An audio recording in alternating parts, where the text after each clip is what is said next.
Hi guys, tonight we're stepping into the smoke-filled conference rooms and dimly lit offices of 1980s Manhattan. Drop your city and local time in the comments. It's always fascinating to see who's joining us from around the world. Now dim the lights, maybe light a candle for that gentle glow, and let's walk together into the shadowy origins of one of the most secretive empires in finance. You're sitting in a cramped office on Park Avenue in 1985. The carpet smells like stale cigarettes and broken dreams. That unmistakable aroma of corporate desperation mixed with aqua velva aftershave. Your name is Stephen Schwarzman, and you've just walked away from Lehman Brothers with nothing but a grudge, a Rolodex, and the kind of burning ambition that keeps you awake at 3 a.m. planning your revenge. The fluorescent lights buzz overhead like angry wasps. Your office is actually a converted storage closet that's smaller than most people's walk-in wardrobes today. The walls are beige. Not stylish beige, but the kind of soul-crushing beige that screams, "We bought this paint because it was on clearance at the hardware store."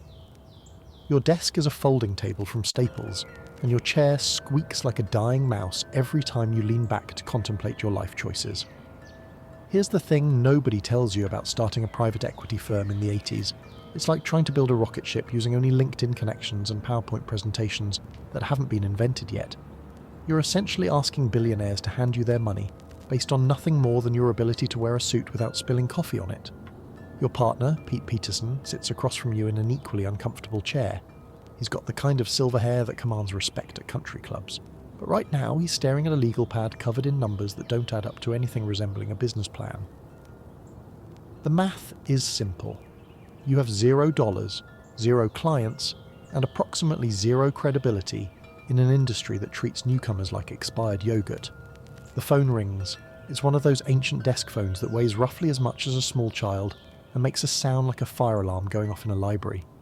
You answer it with the kind of fake confidence that got you through business school, but your palms are sweating like you're about to give a presentation to your high school crush about why they should go to prom with you. Listen to the muffled sounds of traffic 40 floors below, the distant honking of taxis carrying people to jobs they actually understand. The caller is asking about your investment philosophy. You've rehearsed this pitch so many times in the mirror that your reflection is probably tired of hearing it. But here's the brutal truth. You're making it up as you go along. Private equity as we know it today doesn't really exist yet. You're essentially inventing an entire industry using nothing but spreadsheets, handshakes, and the kind of optimism that borders on mental illness. You explain your strategy. Buy companies, make them better, sell them for more money. It sounds simple, like explaining to someone how to make a sandwich, but what you don't mention is that you have no idea what making them better actually means. Is it firing people, buying new computers, installing better coffee machines? Your business plan is less detailed than most grocery lists, but here's where it gets interesting. And by interesting, I mean terrifying. The person on the other end of the line is actually listening. They're not hanging up, they're not laughing, they're asking follow-up questions like, "How much money do you need? And when can we meet?" Congratulations, you've just realised you're about to bluff your way into managing millions of dollars of other people's money using nothing but confidence and a suit from Men's Warehouse. You hang up the phone and immediately want to throw up.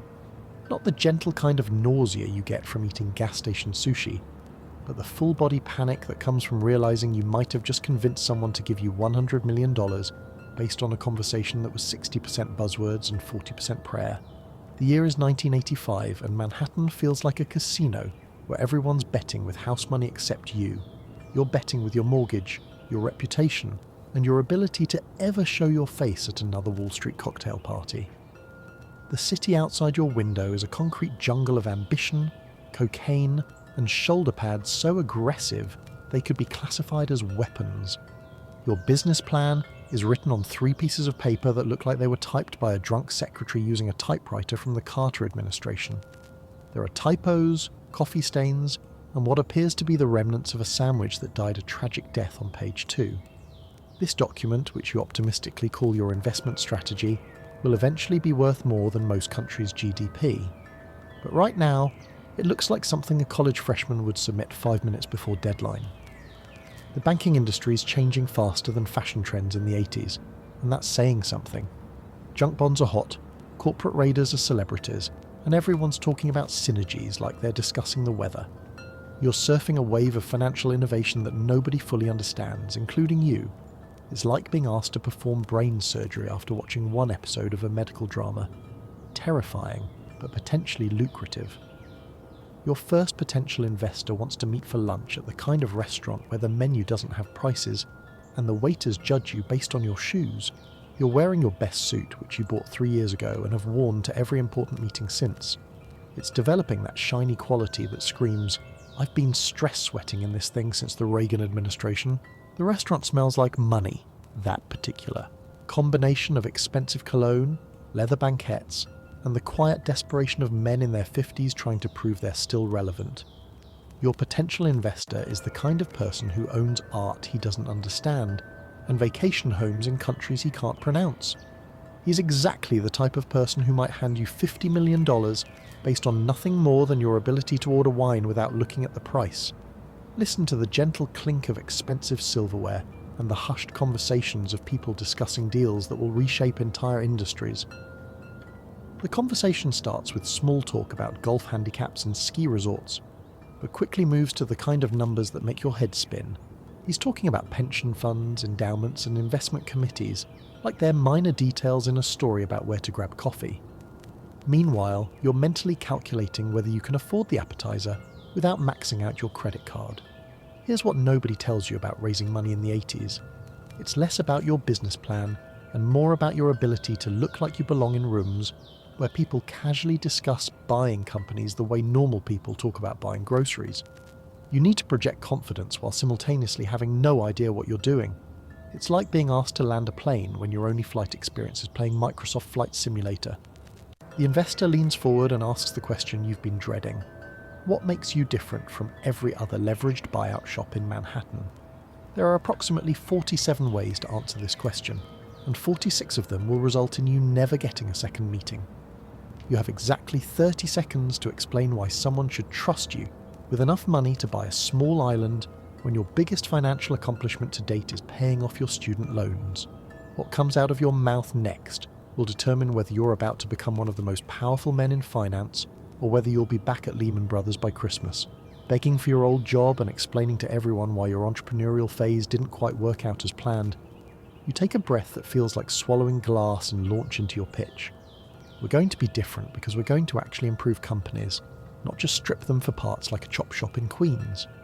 The words come out smoother than you expected, but inside your brain is screaming like a smoke detector with a dying battery. The truth is, most leveraged buyout firms in 1985 operate like financial locusts. They swoop in, load companies with debt, extract every penny they can find, and leave behind corporate skeletons. It's profitable, but it's also the kind of business model that makes people want to throw rotten vegetables at you when you walk down the street. You're proposing something different, actually making companies better. Revolutionary concept, right? Your investor nods thoughtfully while cutting his steak with the precision of a surgeon. The meat is so perfectly cooked it probably cost more than your monthly rent, and he's treating it with the same casual indifference that billionaires treat everything. Meanwhile, you're picking at a salad that tastes like disappointment mixed with balsamic vinegar, because ordering anything expensive would blow your cover as a serious businessman. The restaurant around you is filled with the kind of people who wear watches worth more than most people's cars and discuss vacation plans to places that don't appear on normal maps. These are the titans of industry, the masters of the universe, the people who move markets with their breakfast conversations. And here you are, a guy from Huntington Valley, Pennsylvania, trying to convince them you belong at their table. Listen to the soft murmur of deals being made, the gentle scrape of chairs on marble floors, the sound of empires being built over lunch. The conversation shifts to numbers, big numbers, the kind that make your calculator give up and display error messages. He's talking about committing $25 million to start, with the possibility of more if you can prove your concept works. $25 million. That's not just money, that's buy a small town money. That's never worry about student loan payments again money. That's your neighbours will start pretending to like you money. But here's the catch, and there's always a catch when someone offers you more money than some countries have in their treasury. You need to raise a total of $850 million for your first fund. $850 million. To put that in perspective, that's enough money to buy several professional sports teams, or approximately $847 million more than you currently have in your checking account. The pressure is building in your chest like you're slowly drowning in pinstripe wool.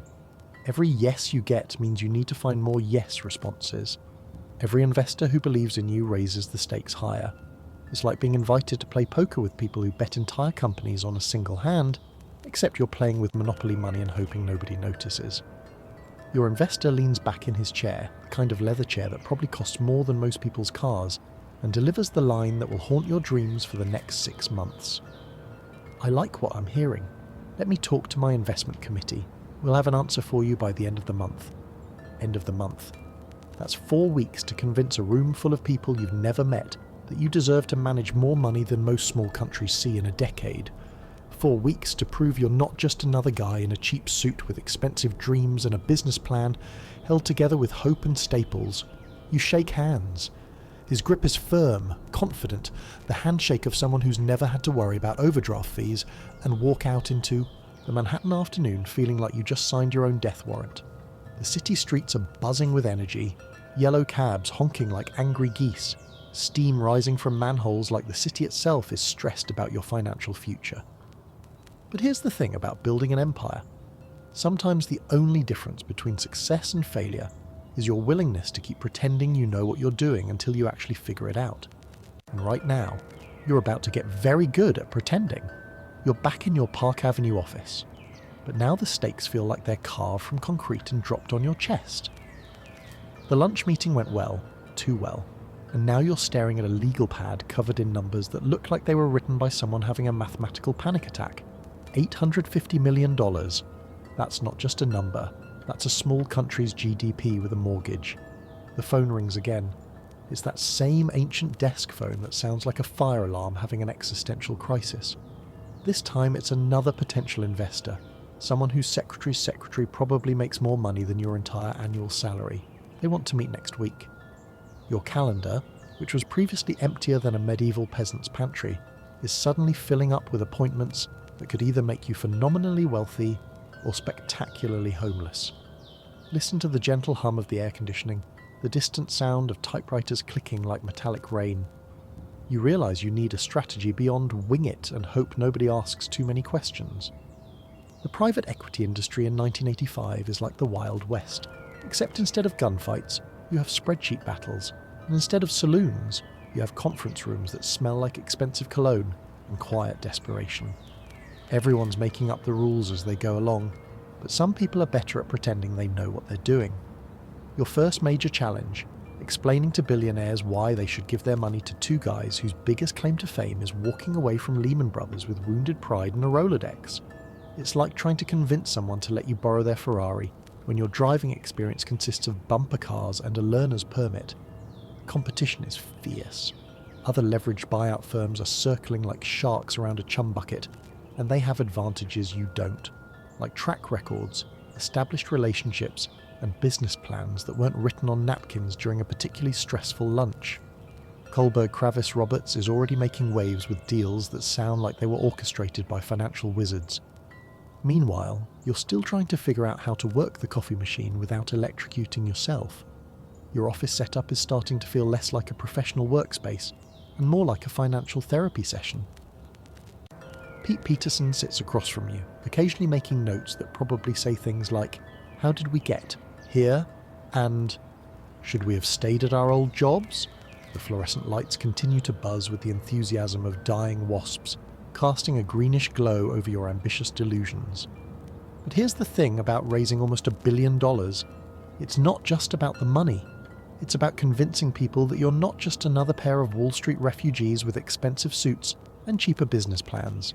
You need to project the kind of confidence that says, "I absolutely know what I'm doing," while your internal monologue screams, "I have no idea what I'm doing, but I'm committed to figuring it out with your money."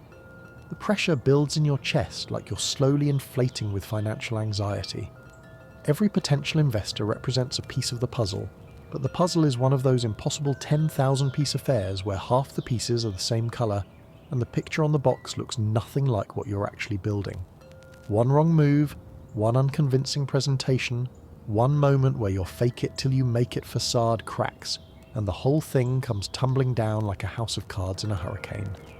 Your next meeting is tomorrow.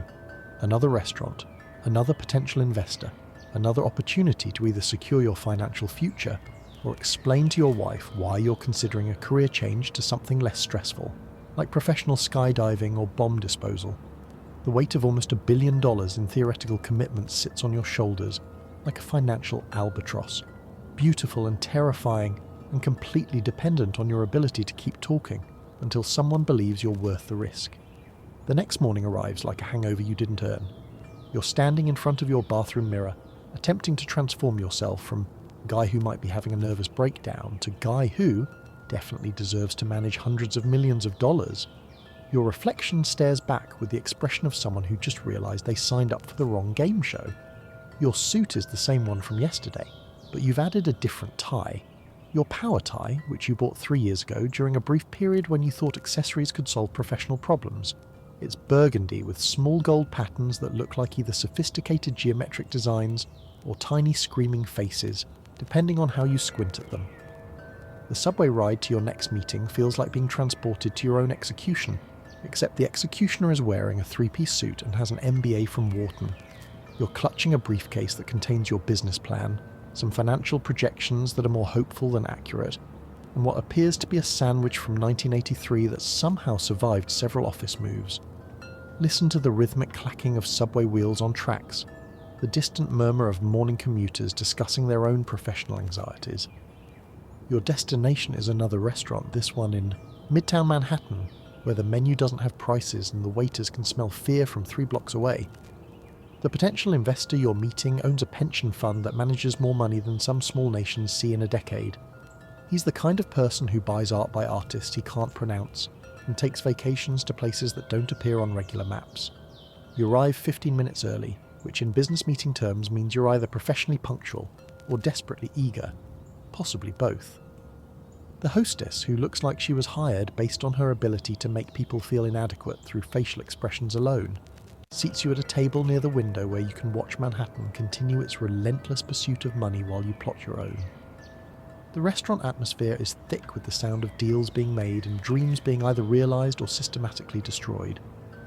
Every conversation around you sounds like it involves numbers with more zeros than your childhood phone number. You're surrounded by the kind of people who discuss buying companies the way normal people talk about purchasing groceries. Your investor arrives exactly on time, which suggests either military precision or an assistant who handles his schedule with the efficiency of a Swiss chronometer. He's wearing a watch that probably costs more than your annual rent and has the kind of confident handshake that suggests he's never worried about overdraft fees.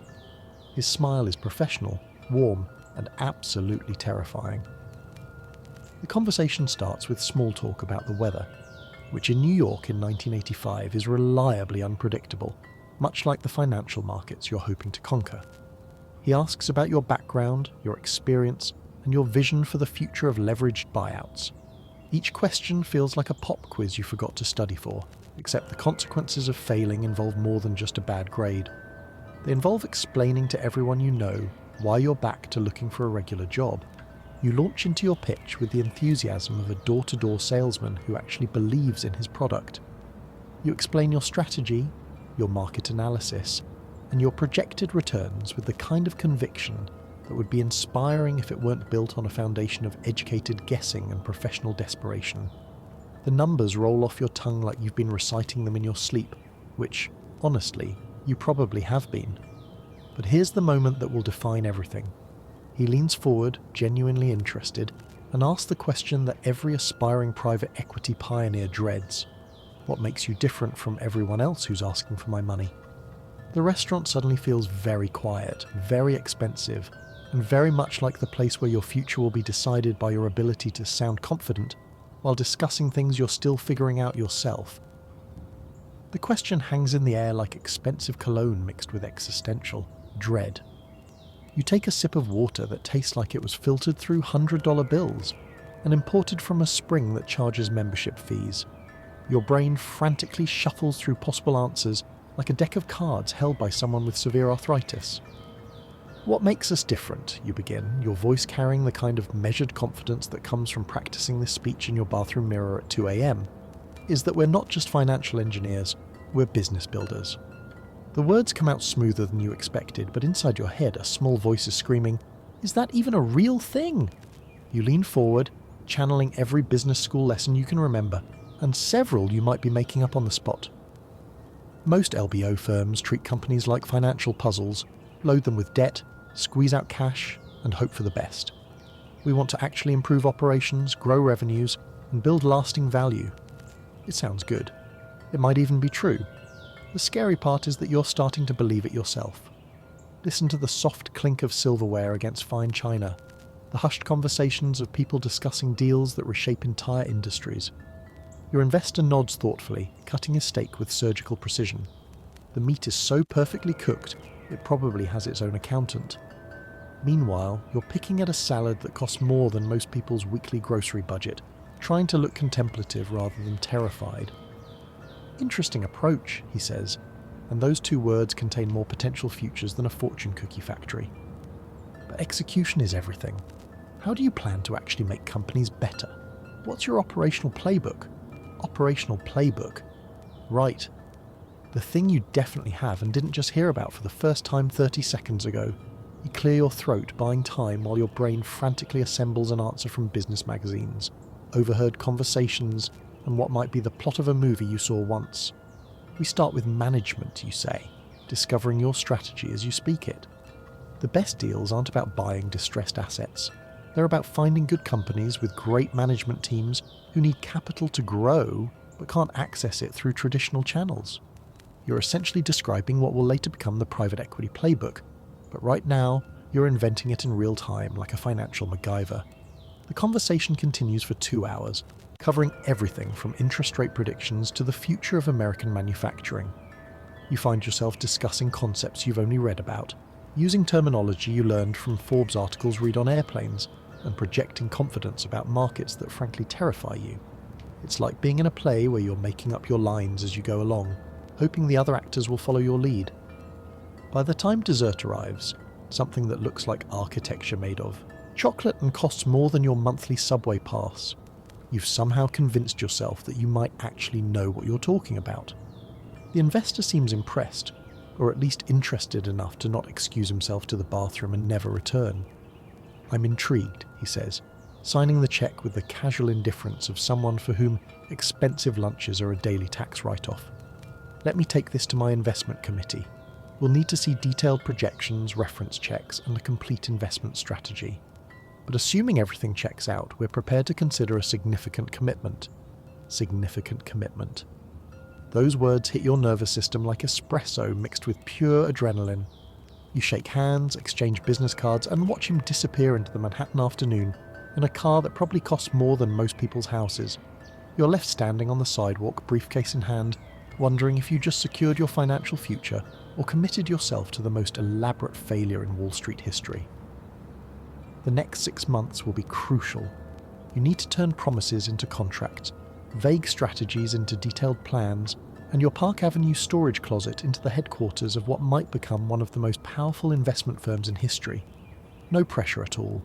2 years have passed, and your converted storage closet now feels less like a crime scene and more like the command center of a very expensive experiment. The year is 1987, and you've successfully raised $850 million, which means you officially have more money to invest than most small countries have in their entire treasury. Congratulations, you've graduated from guys with a dream to guys with a dream, and enough money to make it everyone else's problem. Your office has expanded to include actual furniture that wasn't rescued from sidewalks, a coffee machine that doesn't require percussive maintenance, and walls that don't leak when it rains. You've hired your first employees, young professionals who look at you with the kind of respect usually reserved for people who know what they're doing. Little do they know you're still figuring it out one deal at a time. The phone on your desk, now a slightly more modern model that only sounds like a fire alarm during emergencies, rings constantly with investment opportunities. Every call is potentially worth millions, which means every conversation could either make your career or turn you into a cautionary tale told at business schools for the next 50 years. Listen to the gentle whir of computer fans, the satisfying click of calculators processing numbers that could buy small towns. Your first major deal opportunity walks through your door wearing a suit that costs more than most people's cars, and carrying a briefcase full of documents that will either make you rich or give you a migraine that lasts until retirement. He represents a manufacturing company that's been in the same family for 3 generations, but is now facing the kind of financial pressures that make grown businessmen cry into their quarterly reports. The company makes industrial equipment, the kind of unsexy but essential machinery that keeps America's factories running, but never gets featured in magazine articles about glamorous industries. It's profitable, well managed, and desperately needs capital to expand. In other words, it's exactly the kind of opportunity you spent 2 years telling investors you were looking for, back when you had no idea such opportunities actually existed.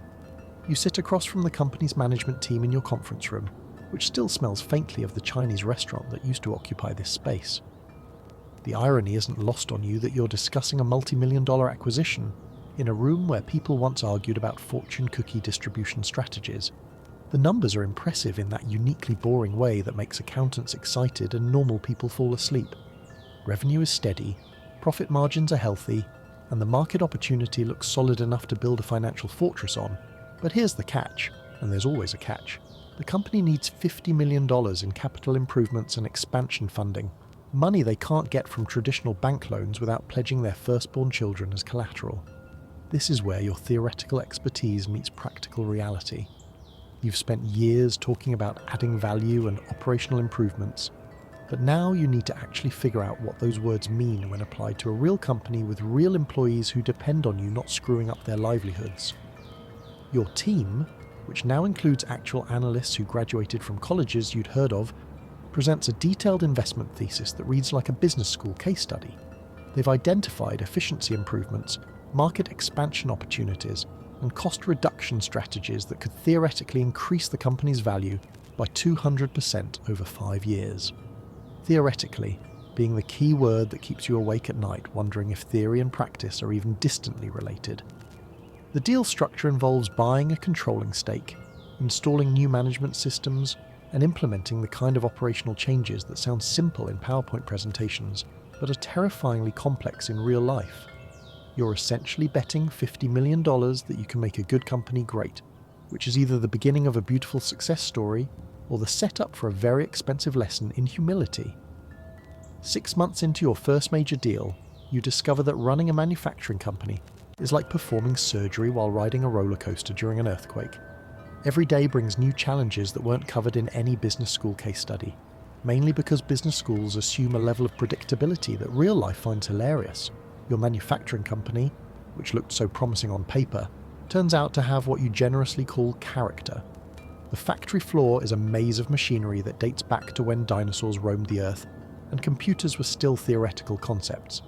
The employees are skilled, experienced, and deeply suspicious of the new owners who showed up with fancy suits and ideas about optimization. You spend your days traveling between Manhattan and the factory in Ohio, which is located in a town so small it makes your converted storage closet look cosmopolitan. The commute gives you plenty of time to contemplate your life choices and wonder if there's still time to pursue that childhood dream of becoming a professional bowling instructor.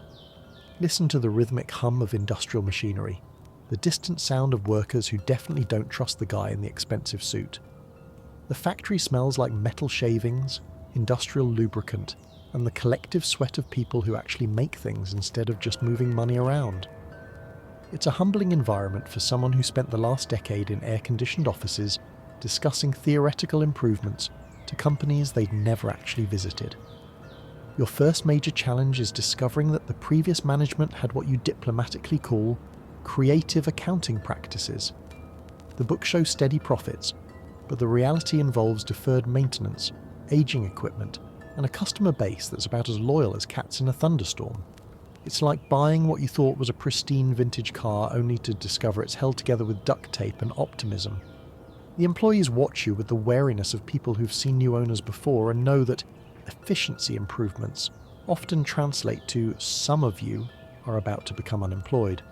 Their skepticism is justified.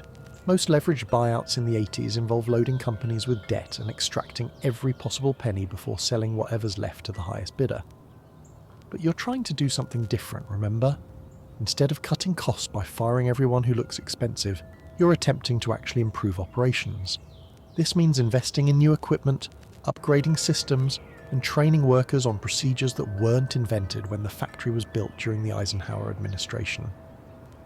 Your first operational improvement is installing a computerized inventory system to replace the current method, which appears to involve a combination of handwritten notes, institutional memory, and prayer. The new system costs $200,000 and requires training everyone who can remember when computers were the size of refrigerators and twice as user-friendly. The installation process resembles a cultural exchange program between two civilizations that speak different languages. The IT consultants, fresh from implementations at Fortune 500 companies, encounter workers who view computers with the same enthusiasm they'd show for a colonoscopy. Meanwhile, the factory foreman, who's been running operations since before you were born, explains why their current system works perfectly fine and doesn't need fixing by people who've never actually made anything. 3 months and several minor nervous breakdowns later, the system is operational, sort of. Inventory tracking improves dramatically, which reveals that you've been carrying $2 million worth of parts for machines that haven't been manufactured since the Carter administration. On the bright side, you now own enough obsolete industrial components to start your own museum of American manufacturing history. The real breakthrough comes when you realize that the workers know more about improving efficiency than any consultant you could hire. They've been watching the same processes for decades, identifying problems and developing solutions that management never bothered to ask about. By actually listening to people who operate the machines, you discover dozens of small improvements that collectively transform operations. Revenue increases by 15% in the first year, not through financial engineering or accounting tricks, but by actually making the company better at what it does. It's a revolutionary concept that will apparently define your career for the next several decades. 3 years into your first deal, you're standing in the same Ohio factory, but everything feels different. The machines still hum with industrial determination, but now they're newer, more efficient, and operated by workers who no longer look at you like you might be planning to steal their lunch money. The transformation has been remarkable, though remarkable doesn't capture the sheer exhaustion of turning theoretical business strategies into practical reality. Your company's revenue has grown 40%, profit margins have improved by 25%, and employee satisfaction surveys show numbers that would make HR departments weep with joy. More importantly, you haven't fired anyone. In fact, you've hired 40 new workers to handle increased production. Listen to the smooth operation of upgraded machinery, the confident voices of workers who now trust that improvements benefit everyone. Your success with this first deal creates what economists call positive market signals, and what you call people finally taking our phone calls seriously. Other companies start approaching you, not because they're desperate, but because they've heard about your approach to actually improving operations rather than just extracting value like financial vampires. The second deal is a retail chain that specializes in sporting goods, which means you now need to understand inventory management, seasonal demand patterns, and why people will pay $150 for athletic shoes that cost $12 to manufacture. It's a different world from industrial manufacturing, but the fundamental principles remain the same. Find good companies with growth potential and help them realize it. Your office in Manhattan has expanded again, now occupying an entire floor instead of just a converted broom closet. You've hired investment professionals, analysts and support staff who make the operation look almost legitimate. The walls are decorated with deal tombstones, those little acrylic monuments to successful transactions that serve as trophies in the investment banking world. But success brings its own challenges, mainly in the form of expectations that continue to escalate like helium balloons in a tornado. Your investors, who were initially thrilled that you hadn't lost their money, now expect returns that consistently exceed market averages. The pressure is constant, like having a financial migraine that can only be cured by making more money than seems mathematically possible. Your reputation in the private equity world has evolved from those two guys who left Lehman to the firm that actually knows what they're doing. This recognition brings deal flow, opportunities to invest in companies across different industries, but also attracts competition from larger, more established firms who view your success with the kind of annoyance usually reserved for traffic jams and dental procedures. The sporting goods chain acquisition teaches you about retail dynamics, consumer behavior, and the peculiar economics of selling things people want but don't necessarily need. Unlike manufacturing, where demand is relatively predictable, Retail involves understanding why consumers suddenly decide they need new running shoes in January or camping equipment in December. Your operational improvements focus on inventory management, supply chain optimization, and customer experience enhancement. This means installing point-of-sale systems that actually work, developing relationships with suppliers who deliver what they promise, and training staff who can help customers without making them feel like they're bothering someone who has better things to do. The results are encouraging. Same-store sales increase, inventory turns improve, and customer satisfaction scores rise to levels that suggest people actually enjoy shopping there. Within 2 years, the chain has expanded to 30 new locations and increased annual revenue by 60%. Your third deal involves a technology services company, which means learning about an industry that changes faster than fashion trends, and involves terminology that sounds like it was invented by people who communicate primarily through mathematical equations. But the core challenge remains the same. Take a good company and make it better through operational improvements, strategic investments, and management practices that don't rely on hope as a primary strategy. By 1990, your firm manages over $2 billion in investments across 12 different companies spanning manufacturing, retail, technology, and healthcare. Each deal teaches you something new about business operations, market dynamics, and the apparently infinite variety of ways that companies can succeed or fail. The year is 1992, and Wall Street feels like a completely different planet than the one you inhabited just 7 years ago. Your firm, which started as 2 guys in a converted closet with dreams bigger than their business plan, now manages $4 billion in assets and has become what financial journalists call a major player in the private equity space.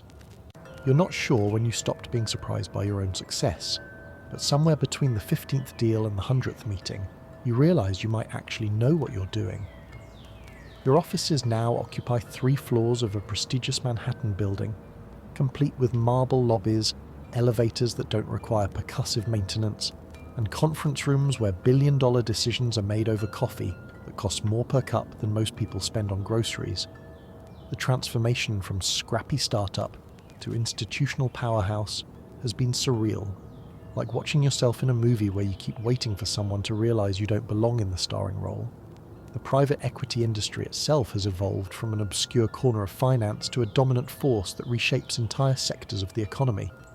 What started as a handful of firms doing occasional leveraged buyouts has become a multi-trillion-dollar industry that influences everything from manufacturing to healthcare to technology.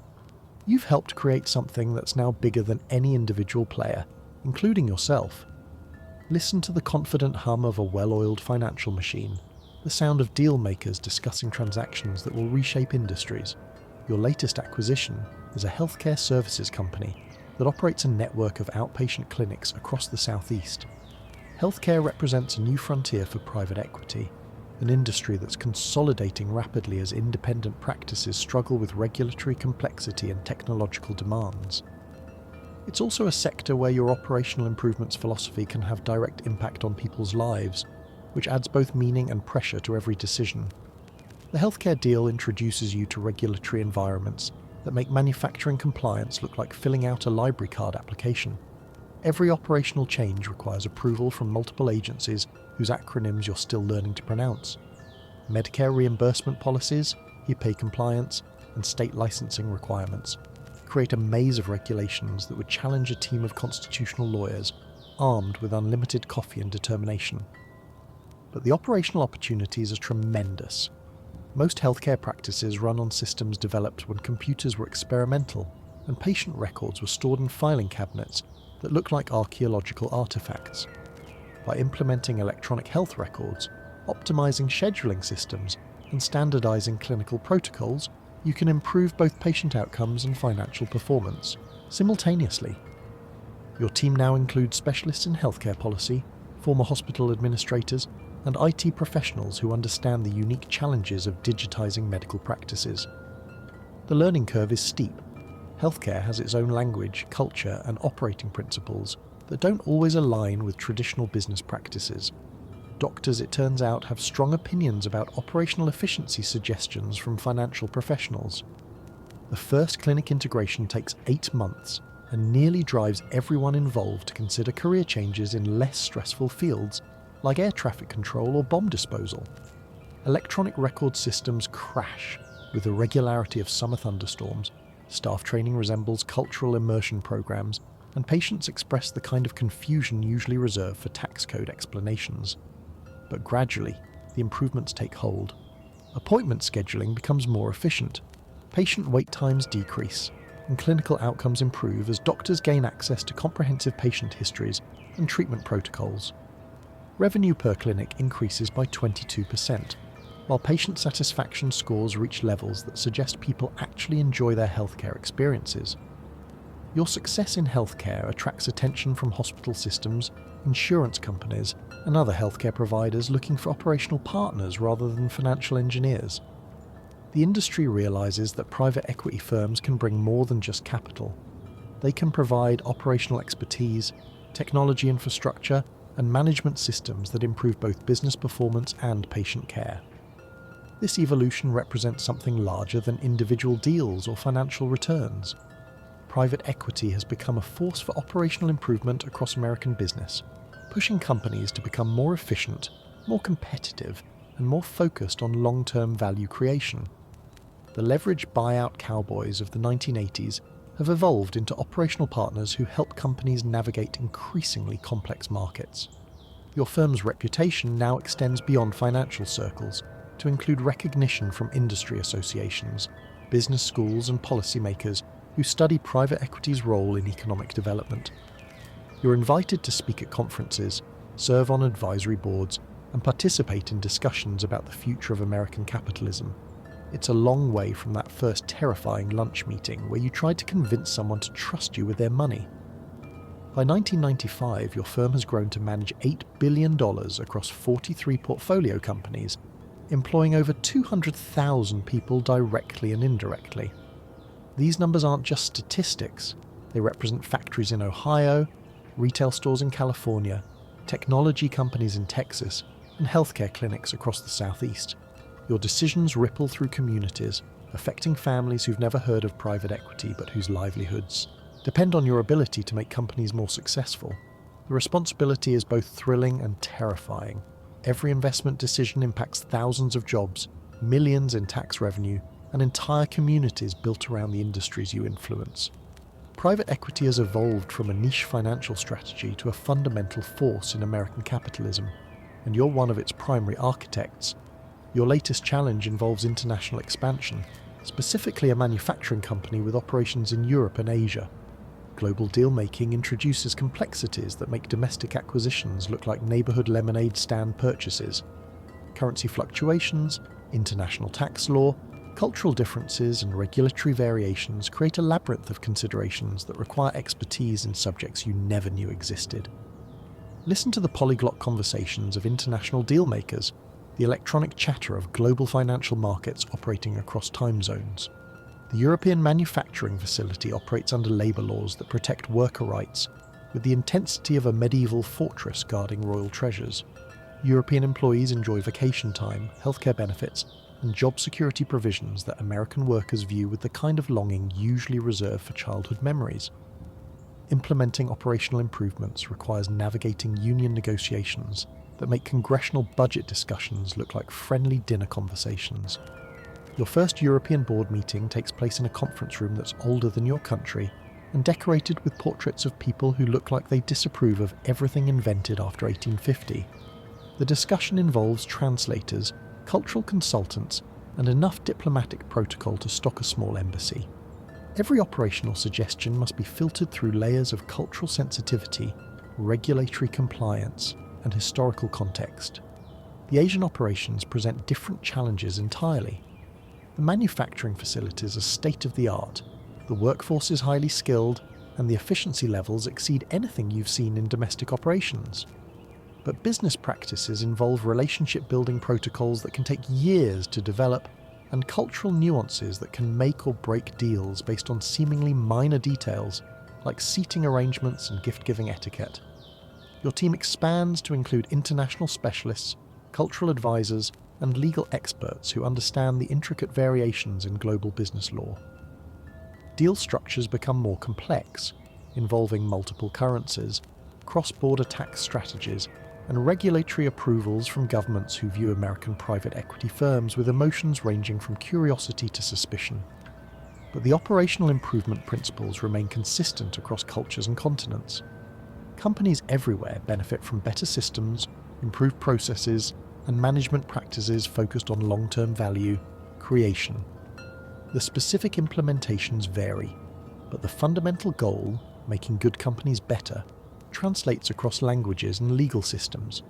Your first international acquisition increases portfolio company revenue by 35%, while expanding into markets that were previously inaccessible. European operations become more efficient without sacrificing worker protections. Asian facilities increase production while maintaining quality standards, and the overall company emerges as a global competitor capable of challenging industry leaders. The success attracts attention from sovereign wealth funds, pension systems, and institutional investors who want exposure to global private equity opportunities. Your fundraising efforts now involve presentations to investment committees in Abu Dhabi, Singapore, and Geneva, where you discuss allocation strategies with people who manage the retirement savings of entire countries. International diversification also provides portfolio protection against domestic economic cycles. When American markets experience volatility, European and Asian operations continue generating returns. When currency fluctuations affect one region, other markets provide stability. Global diversification transforms your firm from a domestic investment manager into an international platform capable of generating returns regardless of regional economic conditions. By the late 1990s, your firm operates on 4 continents, manages investments in 12 different industries, and influences companies that collectively generate more revenue than most national economies. The transformation from 2 guys with an idea to global financial powerhouse represents more than business success. It demonstrates private equity's evolution into a permanent feature of international capitalism. The year 1999 arrives like a champagne cork shot from a bottle under pressure, bringing with it the kind of market exuberance that makes rational people consider irrational investments, and conservative investors wonder if they've been doing everything wrong. The dot-com boom is in full swing. Technology valuations have entered the realm of pure fantasy, and everyone with a business plan involving the internet is suddenly worth more money than small countries. Your firm, now managing $15 billion in assets, faces the peculiar challenge of maintaining investment discipline in a market that has apparently decided traditional valuation methods are as outdated as rotary phones and carbon paper. Technology companies with no revenue are selling for billions. Business plans written on napkins are attracting venture capital. And the stock market behaves like it's been consuming nothing but sugar and caffeine for months. The pressure to participate in the technology boom is enormous. Your investors, who've enjoyed consistent returns from your operational improvement strategy, are starting to ask why your portfolio doesn't include companies with .com in their names. Meanwhile, your traditional manufacturing, retail, and healthcare investments look positively quaint compared to internet startups that promise to revolutionize everything from pet food delivery to online groceries. Listen to the frantic energy of traders discussing valuations that would have been considered hallucinations just 2 years earlier. But technology investments require expertise your firm has spent 15 years not developing. Understanding internet business models, evaluating software companies, and assessing the commercial viability of digital platforms involves skills that don't transfer directly from manufacturing efficiency improvements or retail optimization strategies. You're essentially being asked to become experts in an entirely new industry, while the rules of that industry change daily. Your first technology acquisition is a software company that provides inventory management systems for mid-sized retailers. It seems like a natural bridge between your traditional retail expertise and the technology sector, a company that combines your operational knowledge with digital innovation. The acquisition process involves learning about concepts like scalability, user interfaces, and software licensing models that sound like they were invented by people who communicate primarily in acronyms. The software company's office looks like it was designed by people who view traditional workspace concepts as oppressive relics of corporate authoritarianism. Instead of cubicles, employees work at ping-pong tables. Instead of conference rooms, meetings happen in spaces that look like coffee shops designed by architects with unlimited budgets and questionable judgment. The dress code appears to be whatever you found on your floor this morning, and the lunchroom stocks energy drinks with names that sound like chemical experiments. Your traditional operational improvement playbook requires significant modification for technology companies. Manufacturing efficiency involves optimizing physical processes, but software development involves creative problem solving that can't be easily systematized. Retail operations follow predictable patterns, but software innovation requires the kind of flexibility that makes strategic planning look like astrology. The learning curve is steep and occasionally humbling. Software developers, you discover, have strong opinions about management suggestions from people whose previous experience involves industries where products have physical form and customers pay with actual money. Your attempts to implement structured development processes are met with the kind of resistance usually reserved for suggestions about mandatory dress codes or eliminating free snacks. But gradually your operational principles adapt to technology sector realities. Project management systems improve development efficiency, customer feedback processes enhance product development, and marketing strategies help software companies communicate their value propositions to customers who understand technology about as well as you did 2 years ago. Your technology investment generates returns that justify the learning investment, but more importantly, it prepares your firm for the digital transformation that will reshape every industry over the next decade. Manufacturing companies need software systems, retail operations require e-commerce platforms, and healthcare providers must implement electronic records management. Technology becomes an essential component of operational improvement across all sectors. The dot-com crash of 2000 validates your cautious approach to technology investments. While venture capital firms lose billions on companies that never generated revenue, your technology portfolio survives because you focused on profitable software companies serving real customers with genuine business problems. Conservative investment principles prove more durable than market enthusiasm, and operational improvement strategies work even in industries built on ones and zeros rather than steel and concrete. The new millennium arrives with all the technological anxiety of Y2K preparations and the financial optimism of people who survived the dot-com crash, with their investments mostly intact. Your firm enters the 2000s managing $25 billion in assets across 6 continents, having evolved from a domestic private equity shop into what business journalists now call a global alternative asset management platform.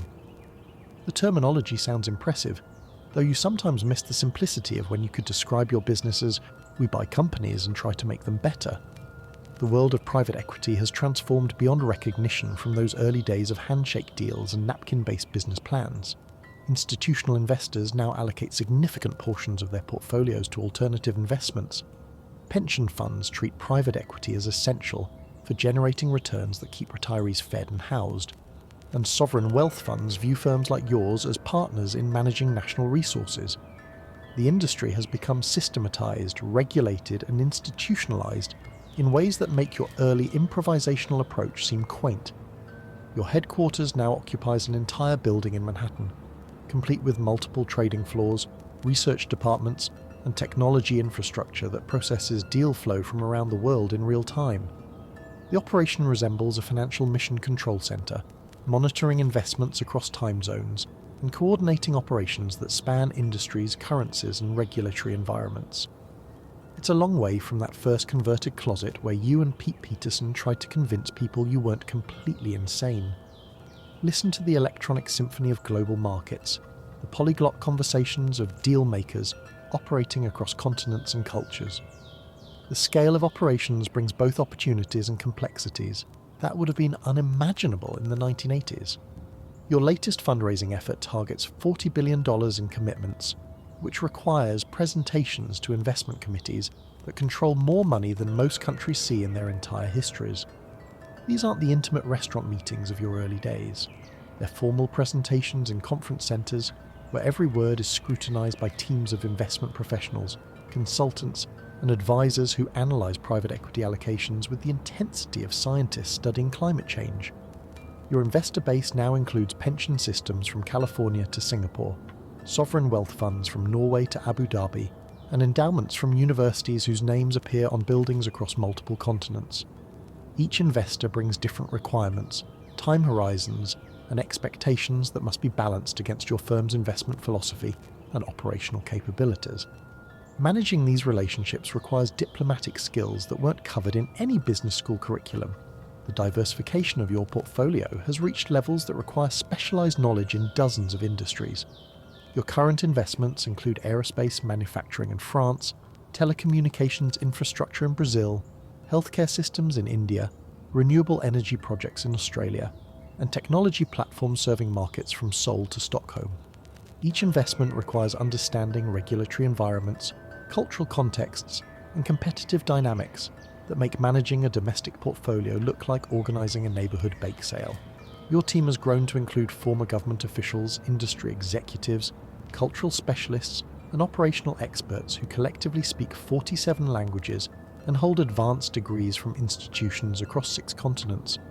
Deal teams now include specialists in cross-border tax planning, currency hedging, and international regulatory compliance, who ensure that investments navigate the complex web of global business requirements. But the fundamental investment philosophy remains unchanged. Identify good companies with growth potential and help them realize it through operational improvements, strategic investments, and management practices that create sustainable value. The scale has expanded, the geography has broadened, and the complexity has multiplied. But the core principle of making companies better continues to drive every decision. Your latest major acquisition involves a European retail chain with operations across 12 countries, annual revenue exceeding $5 billion, and supply chain relationships that span from Asia to the Americas. The deal structure requires coordination with regulators in multiple jurisdictions, financing arrangements involving 4 different currencies, and operational integration plans that account for varying labour laws, consumer preferences, and competitive environments across national borders. The regulatory approval process alone takes 18 months and involves more lawyers than most small law firms employ permanently. European competition authorities scrutinise the transaction's impact on market concentration, consumer welfare, and employment levels with thoroughness that makes SEC reviews look cursory. Each country's regulators add their own requirements, creating a compliance matrix that resembles a master's thesis in international business law.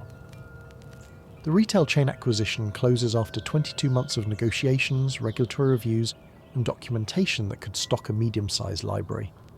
The final deal involves $8.2 billion in equity and debt financing, making it one of the largest retail acquisitions in European history and demonstrating private equity's evolution from niche financial strategy to mainstream economic force.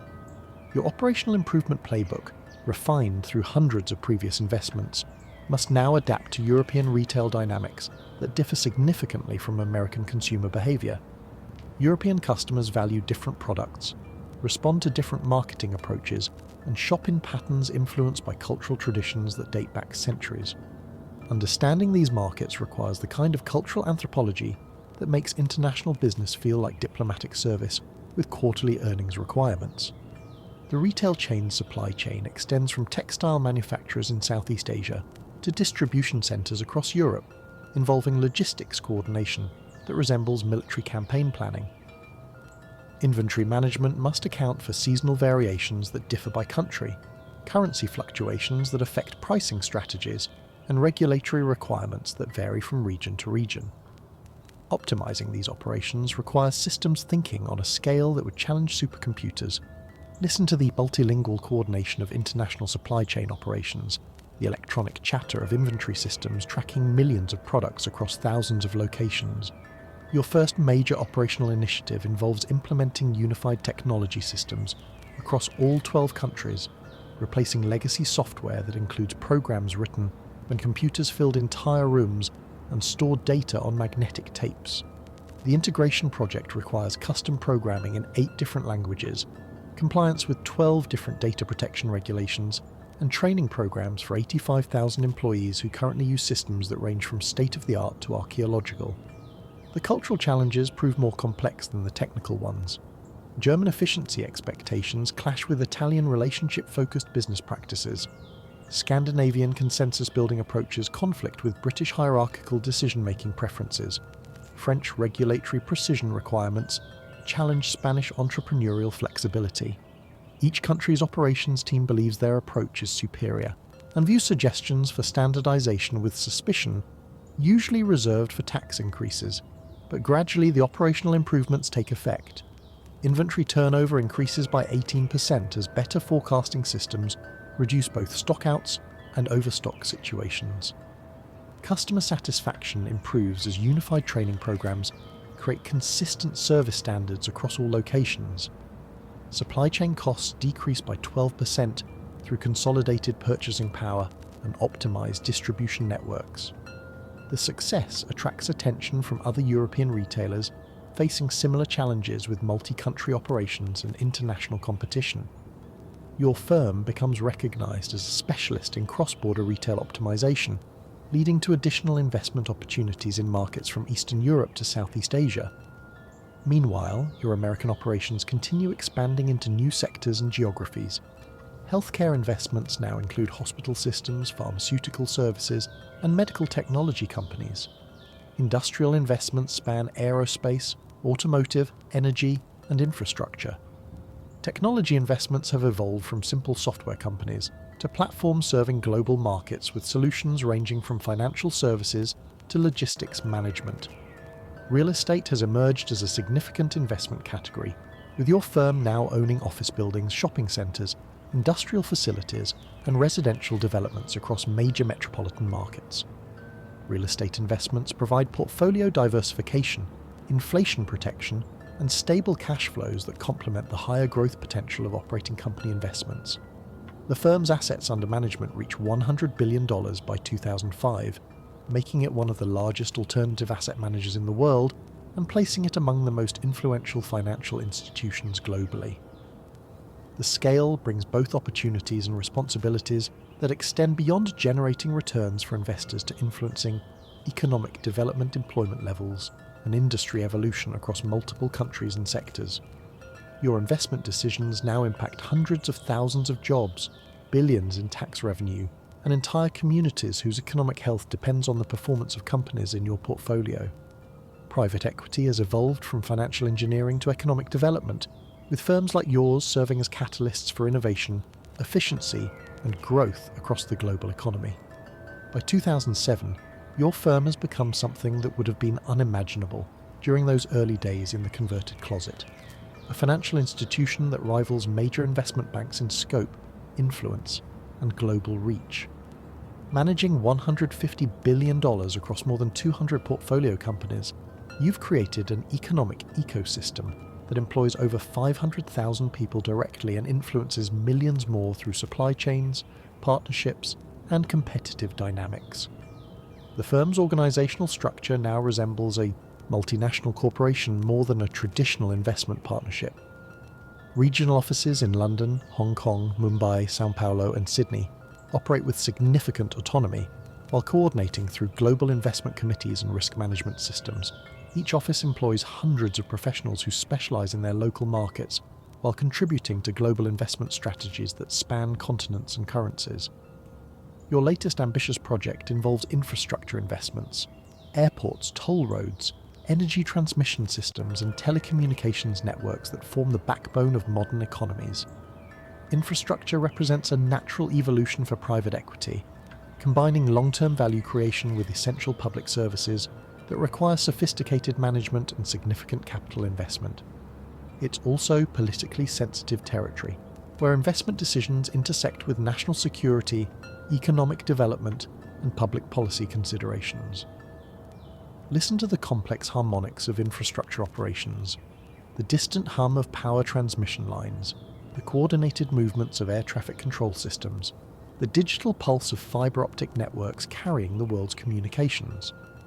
Your first major infrastructure acquisition is a portfolio of toll roads across multiple states, generating revenue from millions of drivers who pay for the convenience of avoiding traffic congestion and reaching destinations more efficiently.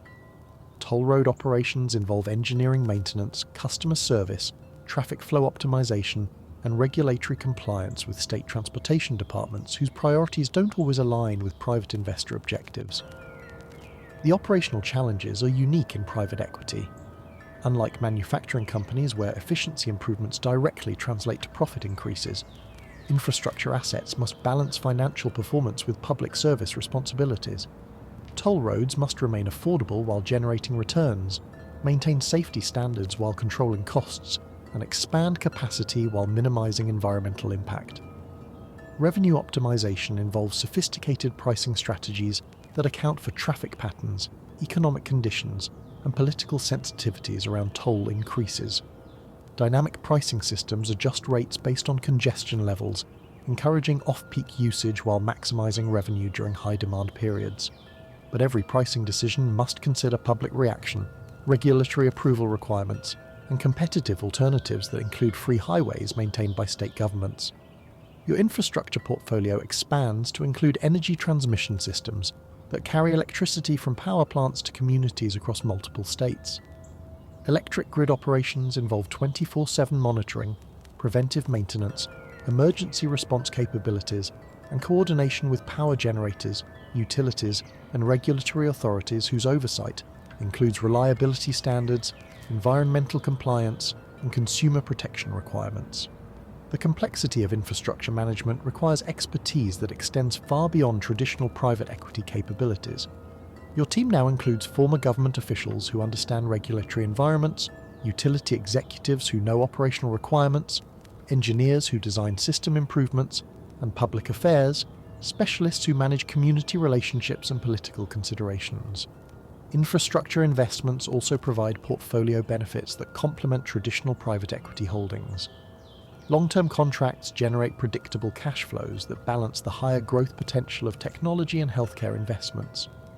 Essential service monopolies offer protection against economic downturns and competitive pressures.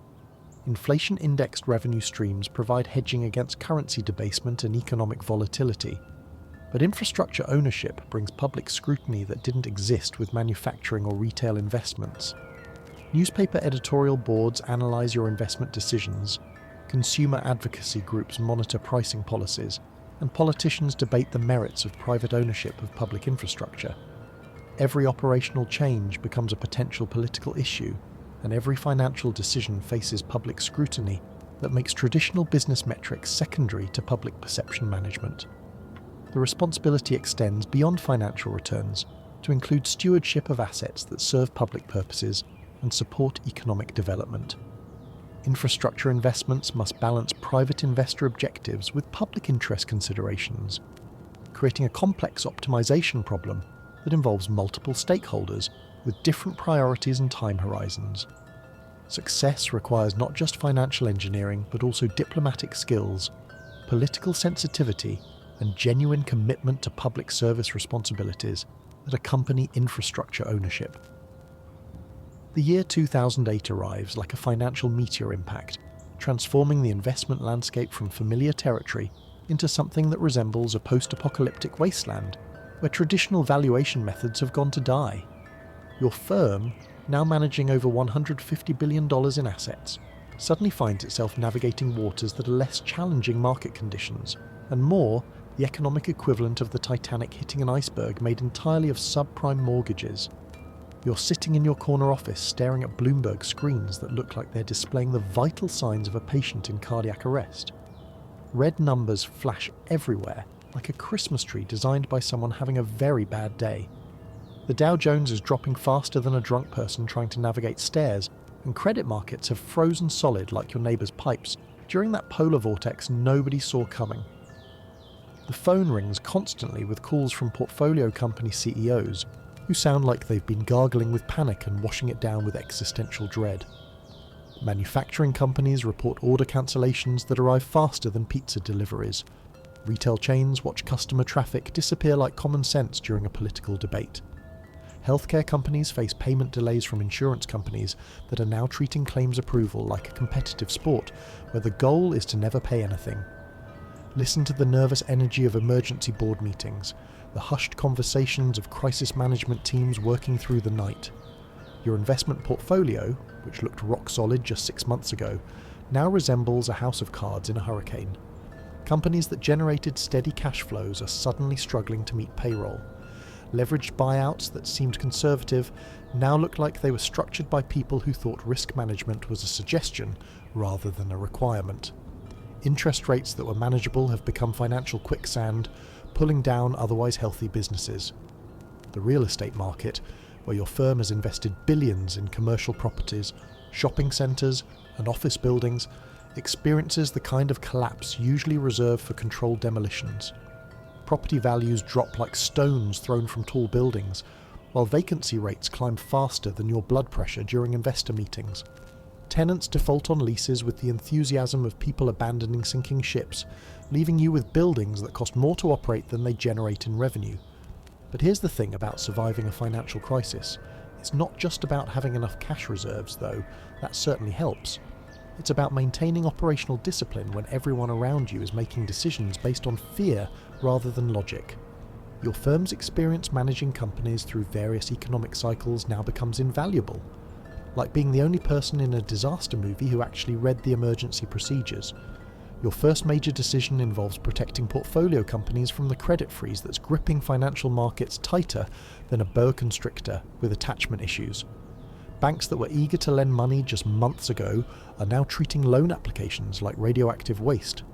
Even companies with strong fundamentals can't access the working capital needed for basic operations, creating a liquidity crisis that threatens to destroy otherwise viable businesses. You implement emergency credit facilities using your firm's balance sheet, essentially becoming a bank for your portfolio companies. It's expensive, risky, and requires the kind of financial engineering that makes rocket science look like assembling IKEA furniture. But it keeps companies operating while credit markets slowly remember how to function like something other than a medieval torture device.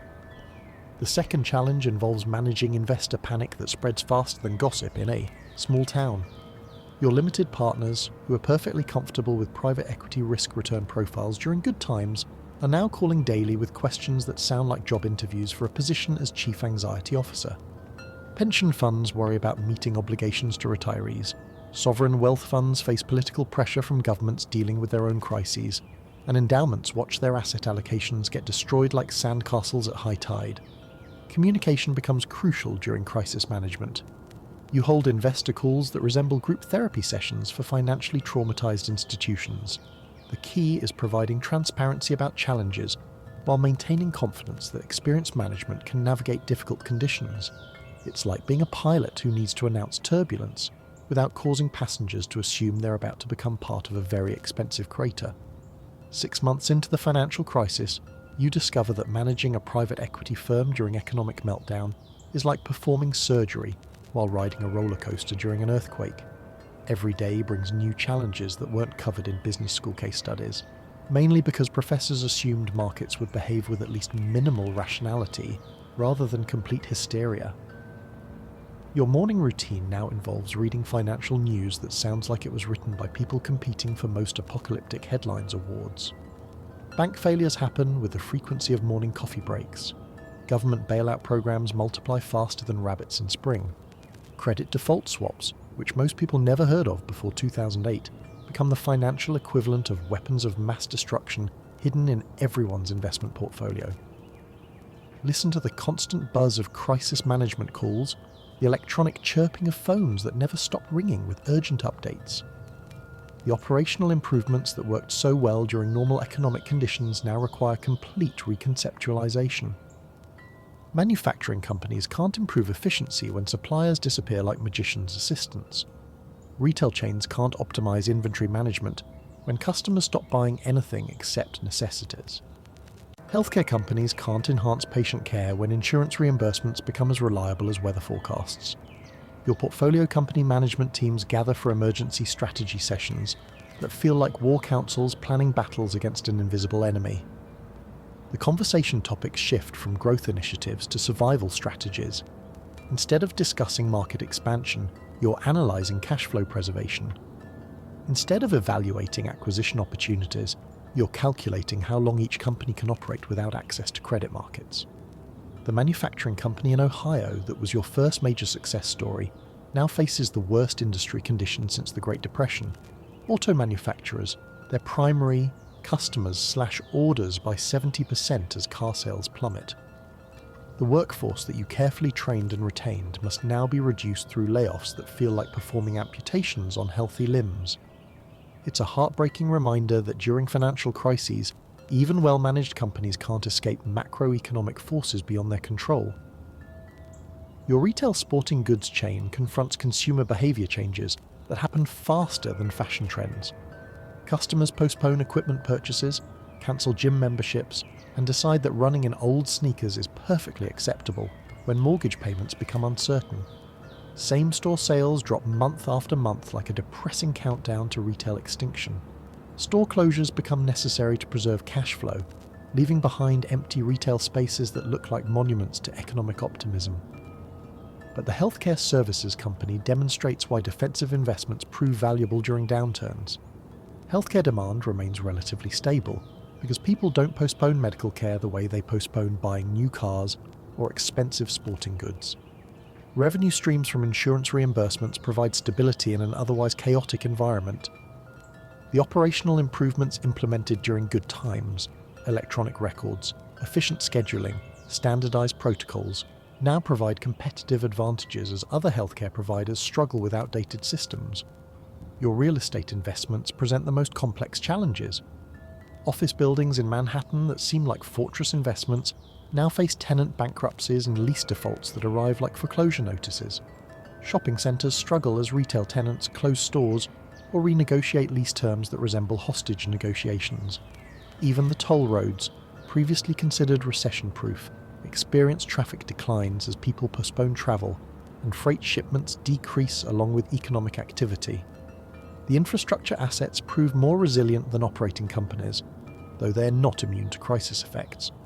Electric grid operations continue generating revenue because people still need power, even during recessions. Airports maintain essential operations, though passenger volumes drop significantly. Telecommunications networks actually experience increased usage as businesses and consumers rely more heavily on communications technology during uncertain times. Your firm's international investments face additional complications from currency fluctuations that make foreign exchange markets look like betting parlours run by people with gambling addictions. European operations deal with their own financial crisis symptoms, while Asian markets experience export demand collapses that ripple through manufacturing supply chains. Global diversification, which previously provided portfolio protection, now spreads crisis exposure across multiple continents simultaneously. The key to surviving this period becomes distinguishing between temporary liquidity problems and fundamental business model failures. Companies with strong market positions, essential services, and manageable debt loads can survive if they maintain access to working capital. Companies with weak competitive positions, discretionary services, and excessive leverage face existential threats regardless of management quality. Your job becomes financial triage, determining which companies deserve continued support and which require more drastic interventions. 12 months into what economists will later call the Great Recession, you've developed a philosophy that combines the optimism of a startup founder with the paranoia of a disaster prepper. Your firm has not only survived the worst financial crisis since the 1930s, but has actually discovered opportunities that emerge when markets lose their collective minds and start selling assets for prices that would embarrass a garage sale. The distressed investment opportunities multiply faster than conspiracy theories on social media. High-quality companies with temporary liquidity problems become available at valuations that seemed impossible just 2 years ago. Real estate assets trade at discounts that make Black Friday sales look overpriced. Infrastructure projects face financing gaps that create investment openings for firms with available capital and strong stomachs for market volatility. Your approach to crisis investing follows principles that sound simple, but prove challenging to execute. First, distinguish between cyclical downturns and permanent industry disruption. Second, identify companies with strong market positions facing temporary financing problems rather than fundamental business failures. Third, structure investments that provide downside protection while maintaining upside participation when markets eventually recover. Listen to the methodical analysis of distressed asset reviews, the careful conversations of investment committees evaluating crisis opportunities. The manufacturing company that seemed like a disaster 6 months ago now demonstrates the resilience that comes from operational excellence and strong customer relationships. While competitors close factories and lay off workers permanently, your company maintains essential operations and preserves key talent through the downturn. When automotive production eventually recovers, you're positioned to capture market share from competitors who eliminated capacity during the crisis. The retail chain transformation involves closing underperforming locations, while doubling down on profitable stores in strong demographic markets. Instead of following competitors into bankruptcy court, you use the downturn to negotiate better lease terms, upgrade store formats, and implement e-commerce capabilities that seemed optional before online shopping became essential. The result is a smaller but more profitable retail network positioned for recovery growth. Your first major distressed acquisition involves a telecommunications infrastructure company whose previous owners over-leveraged the business during the credit bubble. The underlying assets, fiber optic networks, cellular towers, data centers, remain valuable and generate predictable revenue streams. The problem was financial engineering that assumed credit markets would remain permanently accommodating, an assumption that proved about as accurate as weather forecasts and tornado season. The acquisition process resembles archaeological work more than traditional deal-making.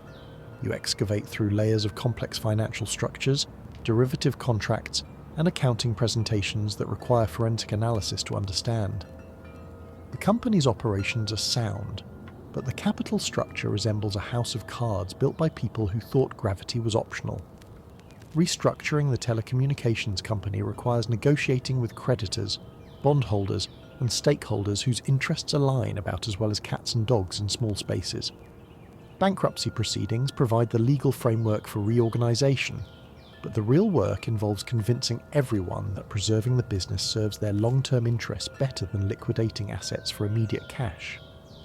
The operational turnaround focuses on core telecommunications services while eliminating speculative ventures that consumed cash without generating returns. Network maintenance and customer service improvements take priority over expansion projects that can wait for better economic conditions.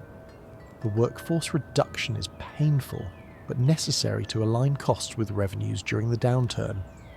Your real estate strategy during the crisis involves acquiring distressed properties at significant discounts while avoiding the temptation to catch falling knives. Office buildings in secondary markets become available at prices that reflect maximum pessimism about commercial real estate demand. Shopping centres with good locations but over-leveraged capital structures create opportunities for long-term value creation.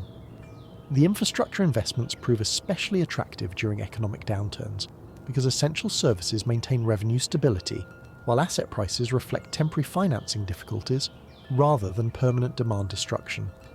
Acquiring airports, toll roads, and utility networks during crisis periods provides portfolio stability and inflation protection for the eventual recovery period. By late 2009, your firm's crisis management and opportunistic investing have positioned it as one of the few major private equity firms to emerge from the financial meltdown stronger than before. Portfolio companies that survived the downturn have competitive advantages over weakened competitors. Distressed acquisitions provide attractive risk-adjusted returns as markets recover. The experience of managing through crisis conditions prepares your team for future market volatility, with confidence that comes from surviving the worst economic conditions in decades. The year 2010 dawns like waking up after a financial nightmare and realizing you not only survived but somehow managed to become stronger while everyone else was busy panicking about the end of capitalism. Your firm emerges from the Great Recession managing over $200 billion in assets across multiple strategies, having transformed from a private equity shop into what financial journalists now call an alternative investment supermarket. Though that comparison makes your sophisticated institutional clients sound like they're shopping for discount groceries rather than portfolio diversification. Your headquarters now occupies a significant portion of a Manhattan skyscraper, complete with multiple trading floors, research departments that employ more PhDs than most universities, and technology infrastructure that processes global investment opportunities in real time. The elevator ride from ground floor to your executive office takes long enough to contemplate how far you've travelled from that converted closet where you and Pete Peterson first tried to convince people you weren't completely delusional. The transformation goes beyond size metrics to encompass fundamental changes in how institutional investors think about alternative assets. Pension funds that once allocated 5% to alternative investments now target 20 to 30% allocations across private equity, real estate, infrastructure, hedge funds, and credit strategies. Sovereign wealth funds view alternative asset managers as essential partners for generating returns that exceed traditional bond and stock market performance. University endowments compete to access the most successful alternative investment platforms. Listen to the sophisticated hum of global investment operations, the multilingual conversations of deal teams coordinating across time zones and continents. Your current fundraising efforts involve presentations to investment committees that control more money than most countries' annual budgets.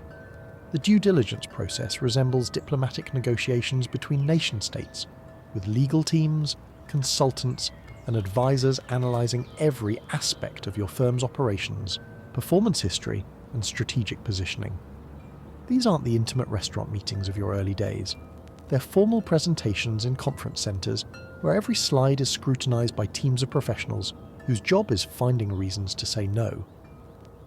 The competition for institutional capital has intensified as alternative investment management becomes one of the most lucrative industries in global finance. Dozens of firms now manage tens of billions in assets, creating a new category of financial institutions that rival traditional investment banks in size and influence. The barriers to entry have become enormous as institutional investors increasingly prefer established platforms with track records, global reach, and operational infrastructure that smaller firms can't match. Your latest fundraising success involves closing on $40 billion in commitments for a global private equity fund, making it one of the largest pools of private investment capital ever assembled. The investor base spans 6 continents and includes pension systems from California to Singapore, sovereign wealth funds from Norway to Abu Dhabi, and insurance companies whose policyholders depend on alternative investment returns to fund retirement benefits and claims payments. But managing $200 billion creates challenges that weren't apparent when you were investing hundreds of millions.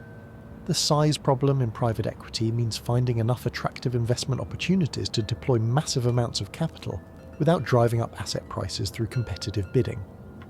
Traditional leveraged buyouts of mid-sized companies can't absorb the capital flows that megafunds generate, forcing you to pursue larger, more complex transactions that require different skills and risk management approaches. Your investment strategy evolves to include mega deals involving companies with revenues exceeding $10 billion, cross-border transactions that require navigating multiple regulatory environments, and take private deals of publicly traded companies whose market capitalizations exceed small countries' GDP. The scale of operations now involves coordinating with investment banks, legal teams, regulatory authorities, and stakeholder groups across multiple jurisdictions simultaneously.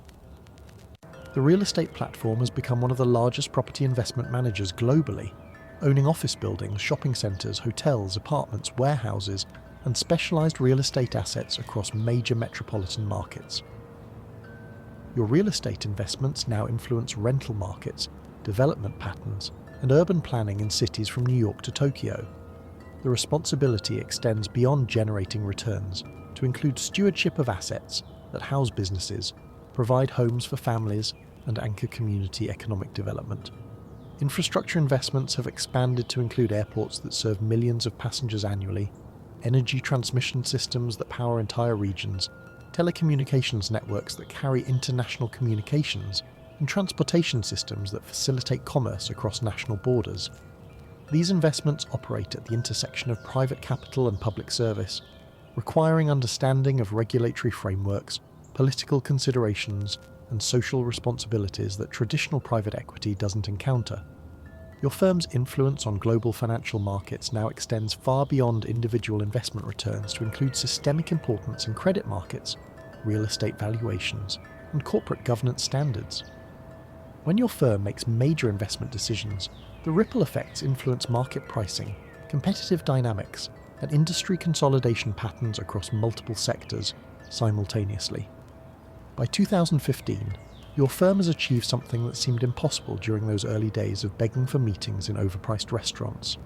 You've become too important for institutional investors to ignore, even if they wanted to. Managing over $300 billion across multiple investment strategies, your firm now represents a significant portion of many institutions' total alternative asset allocations. Pension funds, sovereign wealth funds, and insurance companies depend on your performance to meet their long-term return targets and beneficiary obligations. The operational complexity of running a global alternative investment platform makes your early concerns about managing a single manufacturing company seem quaint, like worrying about parallel parking when you're now responsible for air traffic control at the world's busiest airports. Your organisation employs thousands of professionals across dozens of offices, speaking multiple languages, operating under various regulatory frameworks, and coordinating investment activities that influence entire industries and geographic regions. Your latest innovation involves creating permanent capital vehicles that allow institutional investors to access private market investments without the traditional limitations of closed-end fund structures.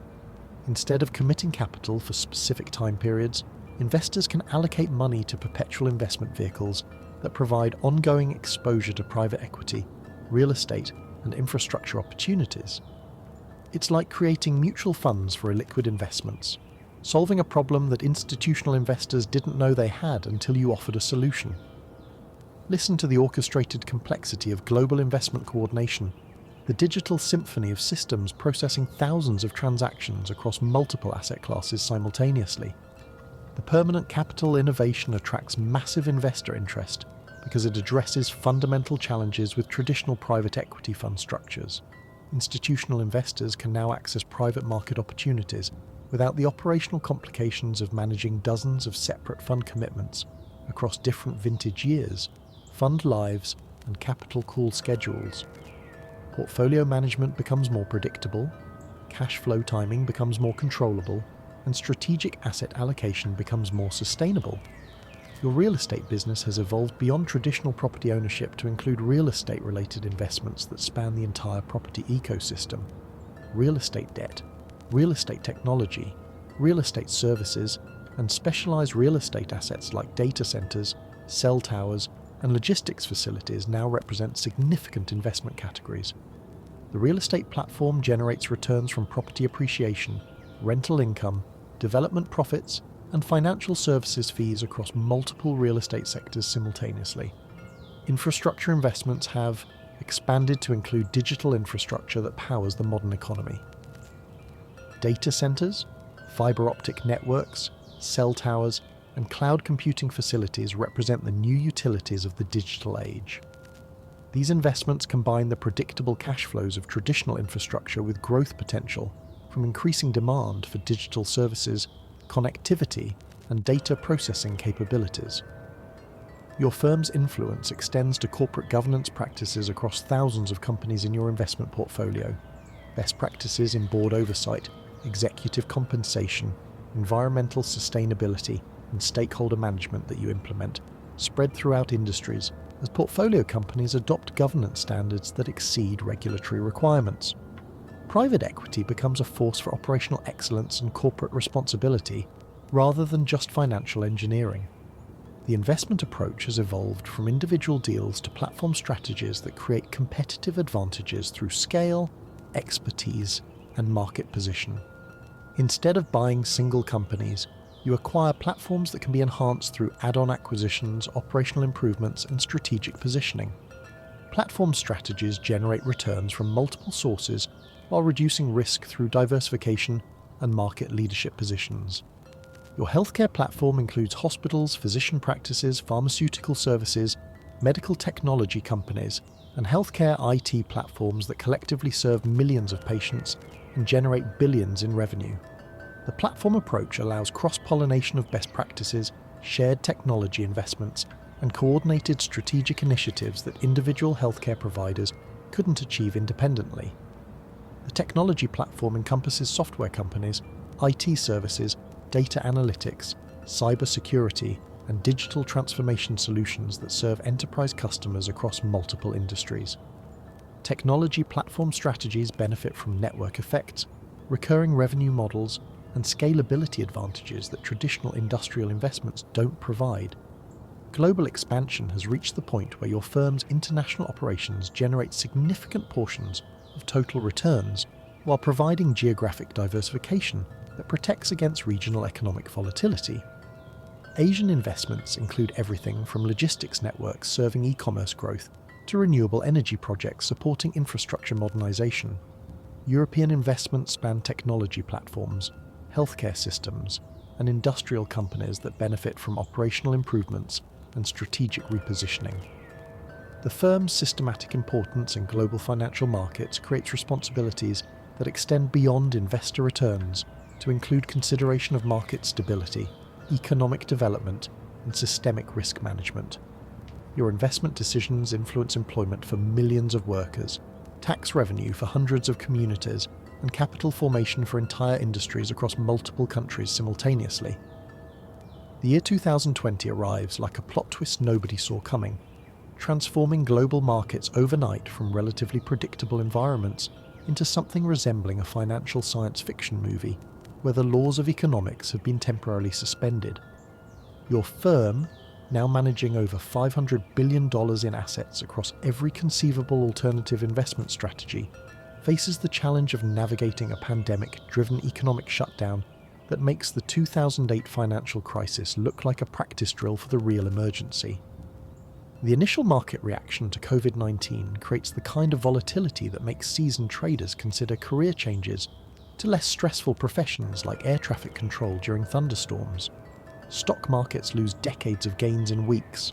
Credit markets freeze faster than a New York sidewalk in January, and global supply chains experience disruptions that make rush-hour traffic jams seem efficient by comparison. But your experience managing through the 2008 crisis provides perspective that proves invaluable during the pandemic chaos. Your portfolio companies face challenges that weren't covered in any business school case studies, mainly because nobody anticipated global economic shutdowns that would make World War II rationing look voluntary. Retail chains suddenly can't operate physical stores. Airlines discover that customers prefer avoiding metal tubes with recycled air. Hotels learn that business travel was more optional than anyone realized. Restaurants pivot to delivery models faster than people change their minds about weekend plans. Listen to the urgent coordination of crisis management calls, the constant adaptation of business models to unprecedented market conditions. But the pandemic also creates investment opportunities that emerge from market dislocations, changing consumer behavior, and accelerated adoption of technologies that were previously considered nice to have rather than essential. E-commerce infrastructure, digital healthcare services, remote work technologies, and home entertainment platforms experience demand increases that compress years of growth into months of explosive expansion. Your technology platform companies find themselves at the center of digital transformation initiatives that organizations previously planned to implement over decades rather than weeks. Video conferencing, cloud computing, cybersecurity, and collaboration software become as essential as electricity and running water. The technology investments that seemed speculative before the pandemic now generate returns from serving customers whose business models depend on digital capabilities for survival. Healthcare investments prove remarkably resilient as healthcare demand remains essential, regardless of economic conditions. The healthcare platform actually benefits from operational improvements, implemented during pre-pandemic periods as competitors struggle with outdated systems and inefficient processes. Telemedicine, electronic health records, and streamlined operations that you invested in years earlier now provide competitive advantages when traditional healthcare providers face unprecedented operational challenges. Real estate investments require complete strategic reconsideration as remote work, e-commerce growth, and changing consumer behavior reshape demand patterns for different property types. Office buildings face uncertain demand as companies discover that remote work doesn't cause productivity collapse. Retail properties must adapt to omni-channel shopping patterns that blend online and physical retail experiences. Industrial properties benefit from e-commerce fulfillment demand that grows faster than anyone anticipated. Your infrastructure investments prove especially valuable during pandemic-induced market volatility. Essential services like electricity, telecommunications, and transportation continue generating stable revenue streams while providing inflation protection and portfolio diversification. The infrastructure platform actually benefits from increased demand for digital services, home energy consumption, and logistics networks that support e-commerce and remote work trends. The permanent capital vehicles launched in previous years prove their value during market volatility by providing stable funding sources that don't depend on fickle credit markets or uncertain fundraising environments. While traditional private equity firms struggle with capital deployment and investor relations during market uncertainty, Your permanent capital structure allows continued investment in attractive opportunities that emerge during market dislocations. The crisis also accelerates trends toward environmental sustainability, social responsibility, and governance excellence that you've been implementing across portfolio companies for years. ESG investing evolves from optional consideration to mandatory requirement as institutional investors recognize that sustainable business practices provide risk management and competitive advantages during periods of economic and social disruption. Your firm's response to the pandemic demonstrates how alternative investment platforms can serve broader economic functions beyond just generating returns for institutional investors. Portfolio companies maintain employment during economic shutdown, support community economic development, and provide essential services that keep economies functioning during crisis periods. The private equity industry evolves from financial engineering to economic infrastructure that supports resilience and recovery. By late 2020, your firm has not only survived another major economic crisis, but has positioned itself as an essential component of institutional investor portfolios and global economic infrastructure. The transformation from two guys with an ambitious idea to a systematic, important financial institution represents more than business success. It demonstrates how alternative investments have become integral to modern capital markets, corporate governance, and economic development across the global economy. The legacy you've built extends far beyond financial returns to include influence on business practices, corporate governance standards, and economic development patterns that will continue long after your direct involvement ends. Private equity has evolved from niche investment strategy to fundamental component of modern capitalism, and your firm has played a central role in that transformation. Would you have stayed with traditional investment banking, accepting steady salaries and predictable careers? Or was the entrepreneurial risk worth building something that reshaped entire industries and influenced global financial markets? The choice between security and significance rarely comes with guarantees, but sometimes the biggest risks create the most lasting impact.